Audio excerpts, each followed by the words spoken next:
Hello, lovelies. Do you guys want to know a sound that brings me so much joy because it signals that we're going on a trip?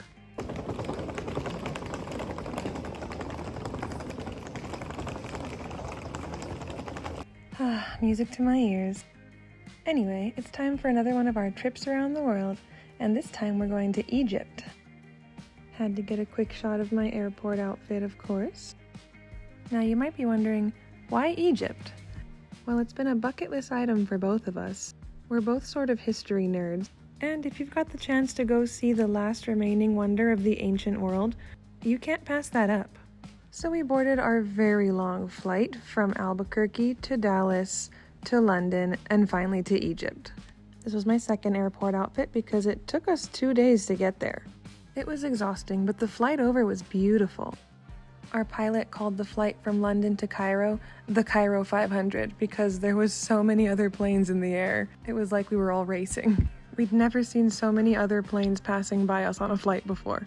It was pretty cool, but the most breathtaking view was flying over the Alps. And then we were finally in Egypt, and we wasted absolutely no time. The very first thing we did was go see the star of the show, the Great Pyramids of Giza. This is what I was talking about when I said the last remaining wonder of the ancient world.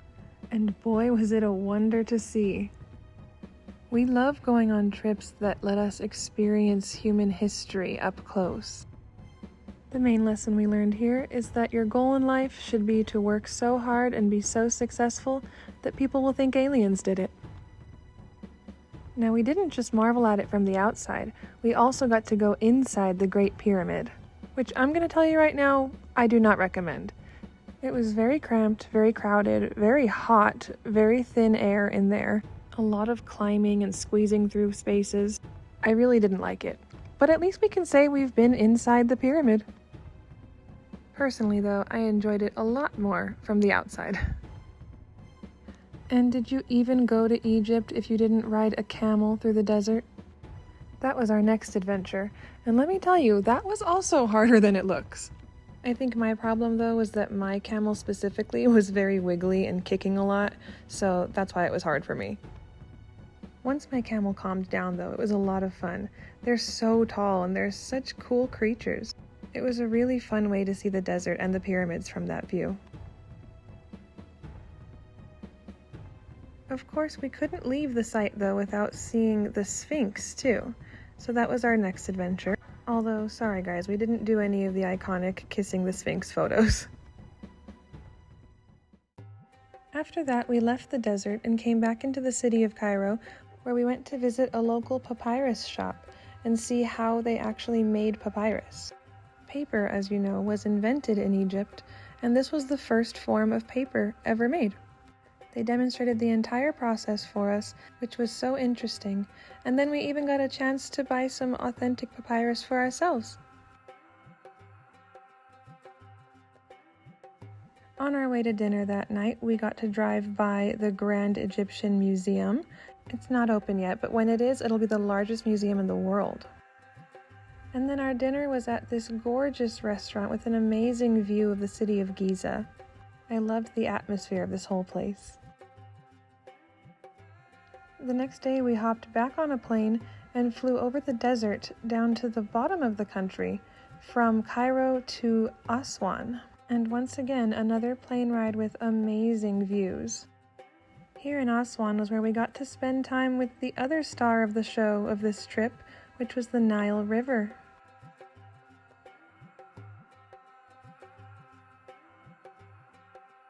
The Nile River might have actually been our favorite part of this trip. It was so huge, Eric was saying it was like a giant moving lake. But don't worry, apparently all the crocodiles were removed from this river a long time ago. This temple you're seeing here was our first stop on our temple tour for this trip. This was the temple that pays tribute to the gods Isis and Osiris. We got to learn about their stories and tour the temple, and even try to decipher some hieroglyphics. But the coolest little surprise we got while visiting this temple was learning that there are temple cats that live here. Actually, these cats live pretty much all over Egypt. Stray cats were a pretty common thing here. Maybe they're still expecting people to worship them as gods.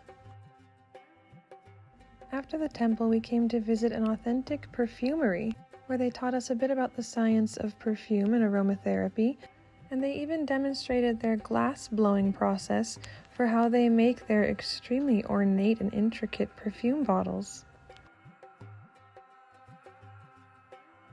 And of course, we couldn't visit a perfumery without being given the chance to purchase some authentic Egyptian perfumes, so we all walked out of there with some nice souvenirs. After that, we finally made it to our hotel in Aswan, and I did not want to leave. It was the most beautiful hotel. This was the view from our balcony of our hotel room. You could see the pool, the Nile River, the lush greenery that surrounds it, and the desert just past it.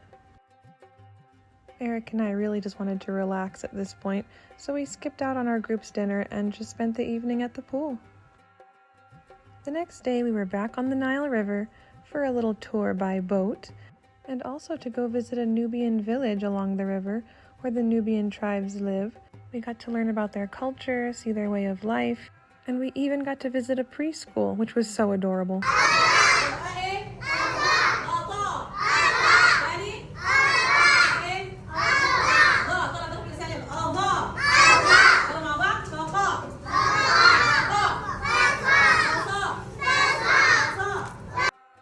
After the little kids, it was our turn to go to class. Our instructors were teaching us the Arabic alphabet along with the Nubian alphabet. We learned the numbers in Arabic, and we even got to learn how to spell our names in Arabic. That one's mine. Then we were welcomed into a Nubian family's home, where they taught us more about their culture, and where I got to hold a baby crocodile. How I was so brave, I have no idea. We even got to get henna tattoos from one of the daughters that lived in the house. I personally love henna tattoos, so I was very excited about this. I did not expect Eric to get one with me though, so that was fun. A big part of this trip was a 4-day, 3-night cruise on the Nile River. So this was us boarding our beautiful cruise ship. And fun fact, I had never actually been on a cruise before, so this was my first time.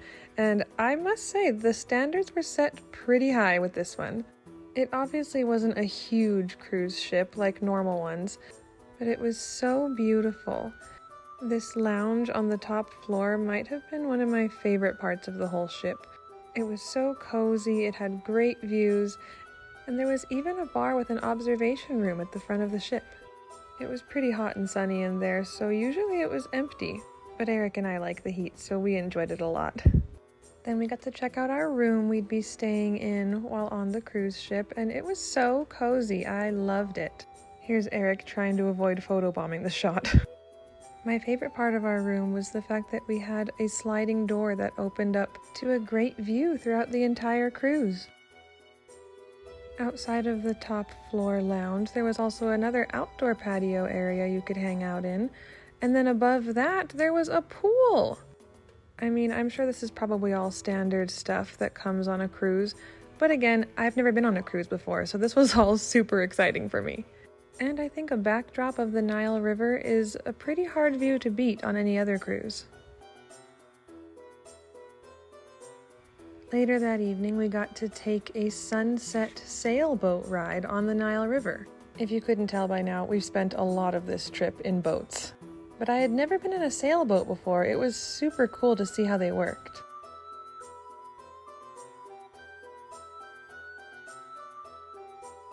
Not to mention the views were absolutely impeccable, especially at sunset.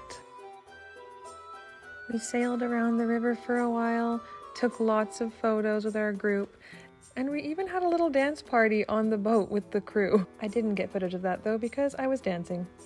And then once it got dark, we finally made it back to our cruise ship, just in time to watch all the sparkly lights reflecting on the water.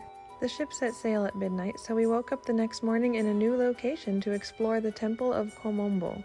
This temple was super cool, and we learned a lot about the ancient Egyptians here, but I think what was even cooler was the fact that they had a mummified crocodile museum here.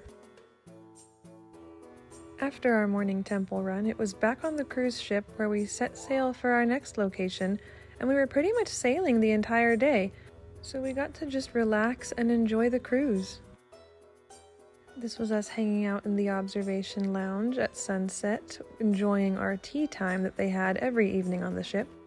And then we ended up going back to our room and just watching the sunset from our balcony. Like I said, we kind of fell in love with the Nile River on this trip.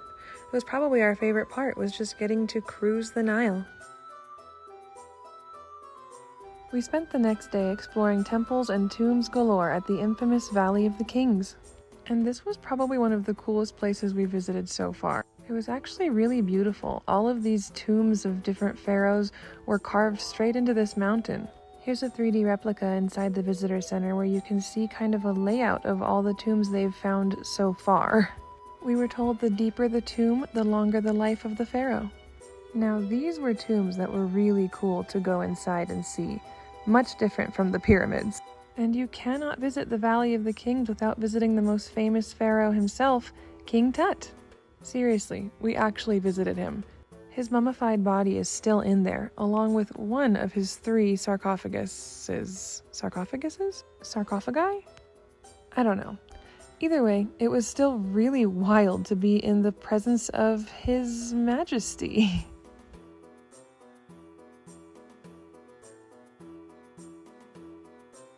We got to tour 3 other tombs of our choice while we were there, so they left us to our own devices as we decided which pharaohs we wanted to visit. I of course wanted to go see the tomb of Ramses, the famous pharaoh from the time of Moses. And what was really mind-blowing was the fact that all of the hieroglyphics that were painted in these tombs have the original paint on them from 3,000 years ago. All the colors were so well preserved because it was all underground, so they weren't exposed to any of the elements. But look at how vivid these things were. This is 3,000-year-old paint. It was truly incredible to witness. Okay guys, it's time to tell you about the pharaoh that I decided was my favorite of them all. This pharaoh was actually a woman who was such a diva she had her own temple built on the other side of the Valley of the Kings. I'm talking about Queen Hatshepsut and her temple of female empowerment. Now don't laugh, but I thought this queen reminded me of Taylor Swift. Hear me out. They were both powerful women who refused to conform to a man's world and men's idea of what women should be, so they both paved their own path. They also both had their reputations and achievements attacked by men who tried to erase both of them from history. But not these queens. Just like Taylor Swift, karma was on Queen Hatshepsut's side, and every time men tried to cover up her monuments, all that did was shield hers from the weathering hands of time, so when theirs crumbled away, hers were the only ones left standing. Anyway, enough of my fangirling. Next was a sunset tour of Luxor Temple.